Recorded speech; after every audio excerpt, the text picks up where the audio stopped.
Only in Cebu nga dunay tindahan nga mobaylo sa mga basurang plastik ug bugas. Dilata, sinina, duwaan ug uban pa. Asa ka ana? Dinirang sa Plastic Barter Store. Sige, pabayluinan inyong mga basurang plastik. Ano ang report? Natagpuan namo kini mga bata nga naglukdo sa mga sako nga puno sa basurang plastik.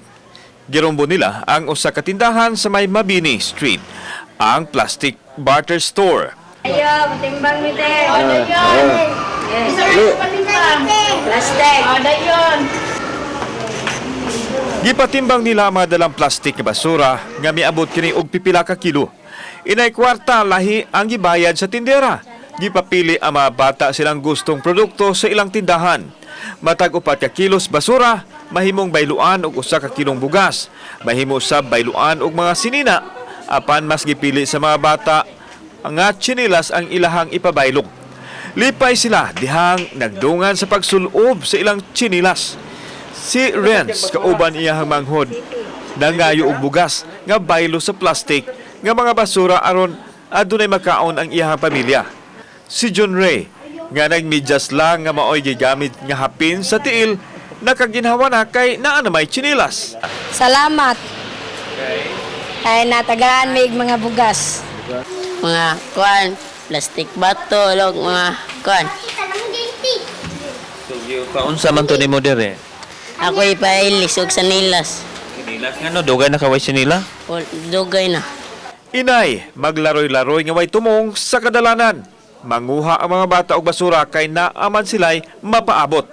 Wa nila damhang nga dako usab silag na tampo sa pagproteher sa kalikupan sa linghod nilang pangidaron. Si Manong Minggoy nagpas-an sa sako nga mas dako pa niya nga puno sa plastik. Human niya mapatimbang, 2 ka kilong bugas ug tsinilas usab ang baylo niini.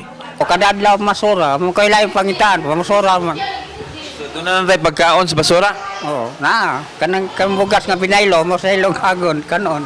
Samtang laing lulo, dilata usab ang gipili nga bugti sa plastik nga basura. Matod sa tagduma, prioridad nila ang mga kabos sa pagpailis og basura. Samtang ang mga tubig-tubigan maoy mo-donate sa mga basura. Ang mga plastik nga matigom himuon nilang ikublak o mga produkto nga disenyo sa pagproteher sa kalikupan. Sa mua, change ra og items dili cash.